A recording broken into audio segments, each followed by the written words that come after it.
a-t-il des contradictions dans la Bible? Voilà un sujet important, sujet à débat, puisque pour répondre à cette question, on va en général trouver deux camps qui s'opposent assez radicalement, avec d'une part des personnes qui vont énumérer parfois des listes allant jusqu'à plusieurs centaines de contradictions dans le texte biblique, et d'autre part les chrétiens qui, eux, vont affirmer que la Bible est absolument dénuée de la moindre contradiction. Et on trouvera d'ailleurs assez facilement sur Internet toute une liste de sites du premier camp qui vont aller énumérer tout un tas de contradictions bibliques, et on trouvera également toute une liste de sites chrétiens qui vont s'évertuer à répondre à chacune de ces accusations de contradiction. Donc un sujet sérieux, puisqu'en fait ce qui s'y joue, c'est ni plus ni moins que la fiabilité du texte biblique, puisque le texte biblique se présente comme étant parole de Dieu, et qu'à ce titre il ne peut pas contenir de contradictions. Si donc nous trouvons bien des contradictions dans le texte biblique, c'est finalement la fiabilité de la Bible qui s'en trouve atteinte, et donc la véracité de la foi chrétienne qui s'effondre. Nous allons, dans cette première émission, puisque nous consacrerons plusieurs émissions à ce thème des contradictions dans la Bible, nous allons nous en tenir simplement à des considérations générales. On ne va pas rentrer dans des résolutions de contradictions, ou en tout cas ce sera seulement à titre d'exemple, mais ce que je souhaite faire ici, c'est déjà de poser des principes d'interprétation pour nous, quand nous nous trouvons face à, effectivement, deux contradictions apparentes dans la Bible. Alors la première famille de contradictions que l'on peut déceler dans le texte biblique, ce sera ce qu'on appelle les contradictions externes, c'est-à-dire une contradiction entre une affirmation biblique d'une part et une affirmation scientifique ou historique d'autre part, par exemple. Donc une affirmation extérieure au texte biblique. Un exemple bien connu, ce serait le récit de Genèse 1, le récit de la création, qui viendrait décrire la création du monde en 6 jours de 24 heures, et donc ce qui viendrait contredire la grande majorité des modèles scientifiques actuels, et notamment par exemple la théorie de l'évolution. Un autre exemple, ça pourrait être celui du déluge, que la Bible présenterait comme un déluge universel, tandis que la géologie, les données géologiques ne vont pas du tout dans le sens, en tout cas pour la majorité des géologues, dans le sens d'un déluge universel. On pourrait également prendre l'exemple de l'Exode, que la Bible renseigne, mais que les sciences historiques peinent à documenter. Alors, je ne vais pas m'attarder sur ces exemples de contradictions externes, ça ne va pas être le sujet de nos émissions à venir, mais pour ceux que ça intéresse, je vous renvoie aux émissions que nous avons déjà pu proposer, notamment sur la théorie de l'évolution ou le déluge, et je vous informe qu'une émission sur l'Exode sera à venir, alors je ne sais pas exactement quand, mais nous la traiterons en temps voulu. Simplement, sur ces contradictions externes, je crois que ce qu'il faut bien avoir en tête, c'est qu'il s'agit surtout de contradictions entre des lectures humaines de la Bible et de la science ou de l'histoire, plus que des contradictions directes de la Bible et de la science ou de l'histoire. Il y a ce que la Bible dit, et il y a la façon dont on le comprend, et il y a la façon également dont on interprète les données scientifiques ou historiques. Et ce sont ces deux compréhensions humaines, donc faillibles finalement, qui se trouvent en contradiction l'une avec l'autre, bien plus que finalement le texte biblique et la nature ou l'histoire. Les contradictions qui vont donc nous intéresser dans cette émission et dans celles qui vont suivre, ce seront donc les contradictions internes, c'est-à-dire des contradictions entre un passage de la Bible et un autre passage de la Bible qui semble dire l'inverse l'un de l'autre. Et donc je crois que c'est justement là que se joue toute la problématique, en tout cas dans une plus grande mesure, la problématique de la fiabilité du texte biblique. Mais justement, face à ces contradictions internes, il faut, je crois, pour bien les interpréter, avoir plusieurs principes à l'esprit. Premièrement, il faut bien avoir en tête la nature du texte biblique. Les chrétiens affirment en effet, à la suite du texte biblique lui-même qui se présente comme tel, que la Bible est la parole de Dieu. Et à ce titre, la Bible ne peut effectivement pas contenir de contradictions. La Bible est la parole d'un Dieu qui ne ment pas et dont la parole est la vérité. Effectivement, si l'on trouvait donc une contradiction dans la Bible, cela viendrait directement contredire justement ces affirmations et mettre à mal toute la foi chrétienne.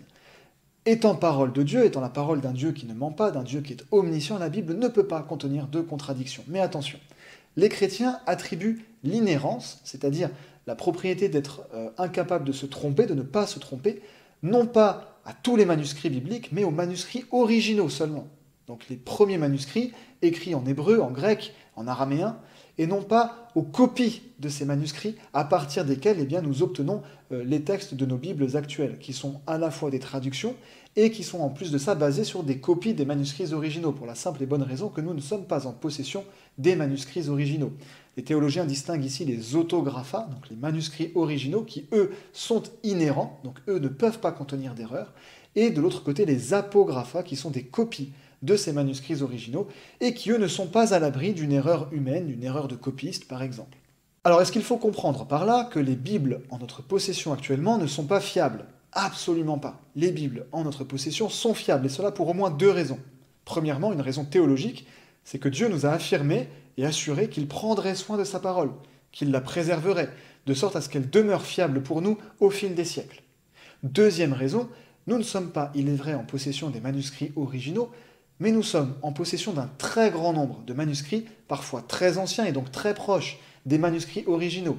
Et en les confrontant les uns aux autres, on arrive finalement à approcher de manière très proche le texte original, à tel point qu'on est aujourd'hui capable d'identifier les quelques rares passages où des questions textuelles demeurent. Et dans la très grande majorité des cas, il s'agit de questions textuelles sans grande importance. Mais il faut tout de même bien avoir en tête cette distinction entre l'inhérence des textes originaux et non pas des copies de ces textes originaux, puisqu'ils peuvent servir à expliquer certaines contradictions apparentes, comme par exemple la contradiction du nombre de chars que David aurait détruits. En effet, dans 1 Samuel 10-18 et dans 1 Chronique 19-18, on compte dans un de ces passages 700 chars et dans l'autre 7000. En fait, cette différence pourrait tout simplement s'expliquer par l'ajout ou l'omission d'une seule lettre dans le texte hébreu, et donc finalement par simplement une erreur de copiste. Toujours dans l'idée d'avoir bien en tête la nature du texte biblique, si la Bible se veut effectivement divinement inspirée, et donc 100% parole de Dieu, il s'agit d'une inspiration qui s'incarne, qui passe par un canal humain, et donc la Bible est également 100% humaine.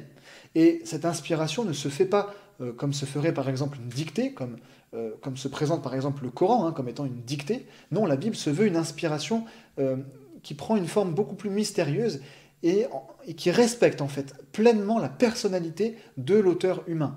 Dieu place ses paroles dans la bouche d'un auteur humain en prenant en compte sa personnalité, en prenant en compte son contexte historique, culturel, géographique, linguistique, théologique, etc. Et tout ça va transparaître dans le texte biblique. C'est ce qui fait par exemple que un Jean n'écrit pas de la même façon qu'un Paul, et qu'on est plus ou moins capable de reconnaître finalement la patte de tel ou tel auteur.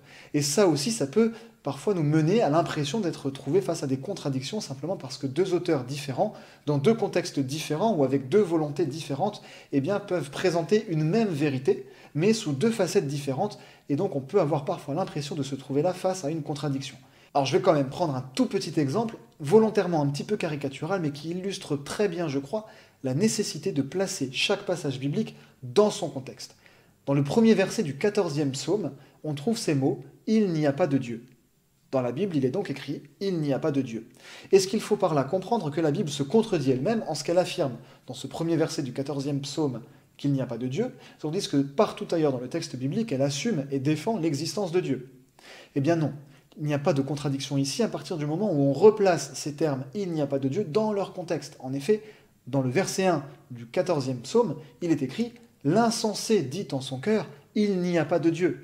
Les mots « il n'y a pas de Dieu » se trouvent donc bien dans le texte biblique, mais ce n'est pas une affirmation de Dieu, une affirmation de la Bible, c'est simplement les propos que la Bible rapporte et que tient en fait l'homme insensé.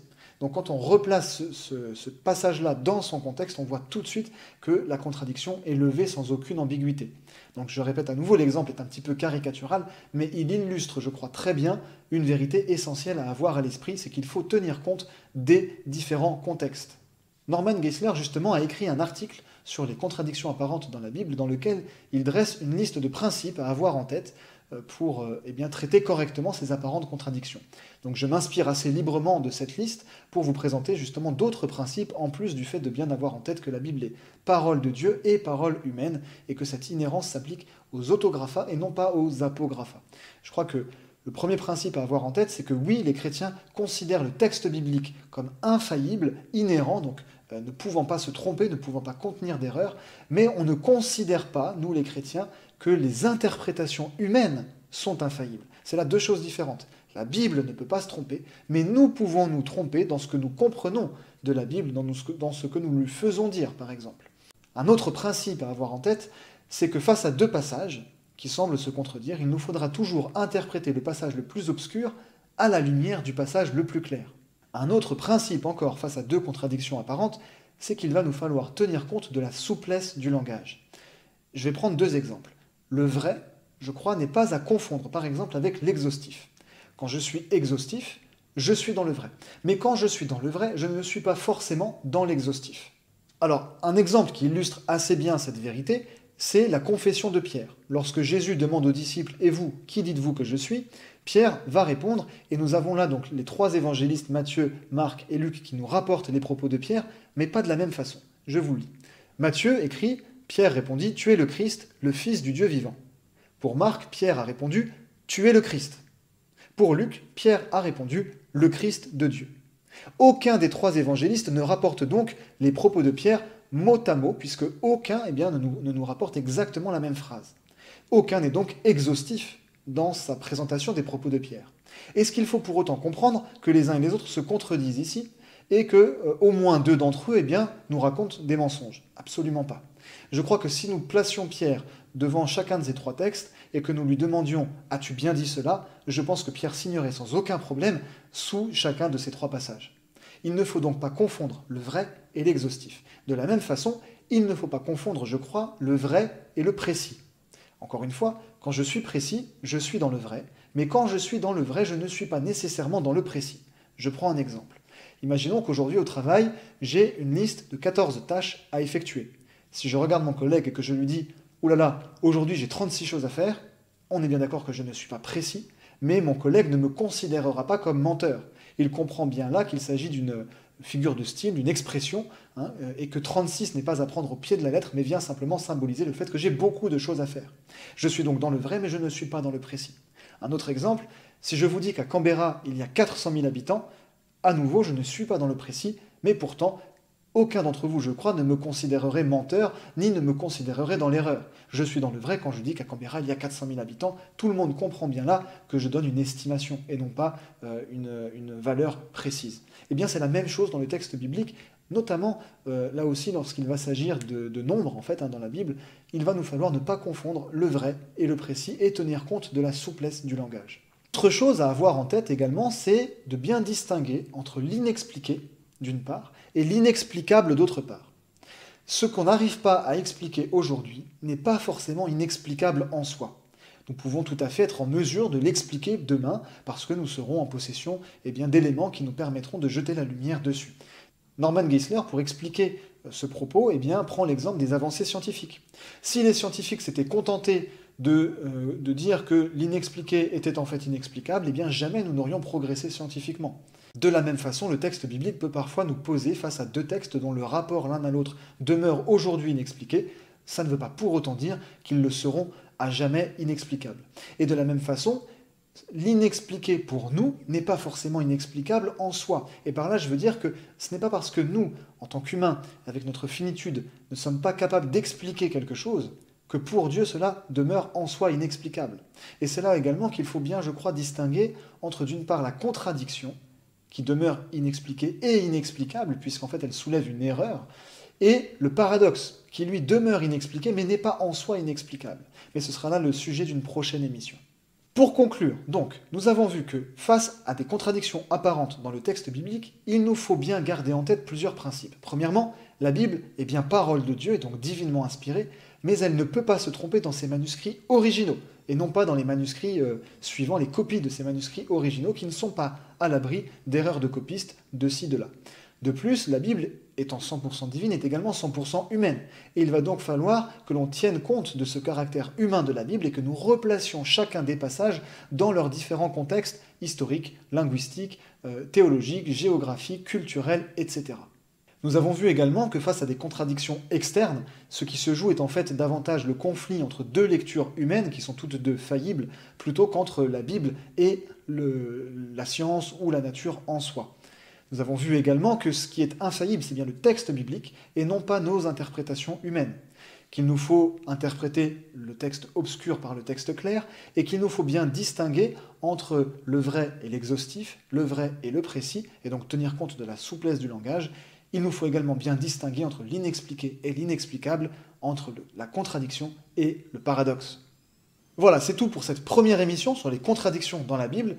La prochaine émission, justement, nous rentrerons dans l'explication d'une dizaine de contradictions apparentes et je vous invite, pour préparer cette prochaine émission, à me faire part dans les commentaires des contradictions que vous aimeriez voir expliquées dans la prochaine émission. Je vais essayer au maximum de partir de vos propositions et j'équilibrerai ou je compléterai en fonction de ce qui me semblera pertinent pour pas qu'on ait toujours le même type d'explication, le même type de contradiction. Je me permets une petite page de pub, simplement puisque le thème des contradictions dans la Bible rejoint directement la sortie récente de cet ouvrage, Contradictions apparentes, aux éditions Clés. J'en avais déjà fait rapidement la pub sur la chaîne. Il s'agit en fait d'un ouvrage collectif où nous sommes 19 auteurs à prendre 19 contradictions apparentes dans la Bible et à en proposer justement une explication. Alors cet ouvrage se concentre uniquement sur des contradictions internes et uniquement sur des contradictions d'ordre théologique. Mais je crois qu'il demeure tout de même très intéressant justement pour traiter ce thème des contradictions dans la Bible. Voilà, c'est la fin de cette émission. Je vous invite à aimer, à partager, à commenter également. N'hésitez pas à réagir dans les commentaires également sur ce nouveau format d'émission. Faites-moi part de ce que vous en pensez. Est-ce que les animations des vidéos habituelles vous manquent? Est-ce que vous trouvez le format actuel plus agréable? Est-ce que le fait que la vidéo soit un peu plus longue, ça vous convient, ça vous convient pas? Enfin voilà, faites-moi vos retours, j'en serai très curieux et je vous dis à la prochaine fois pour une émission, donc la deuxième partie sur les contradictions dans la Bible. C'était Curious, j'espère que cette émission vous a plu. N'hésitez pas à partager, à liker, à commenter, et on se retrouve dans 2 semaines pour une prochaine émission.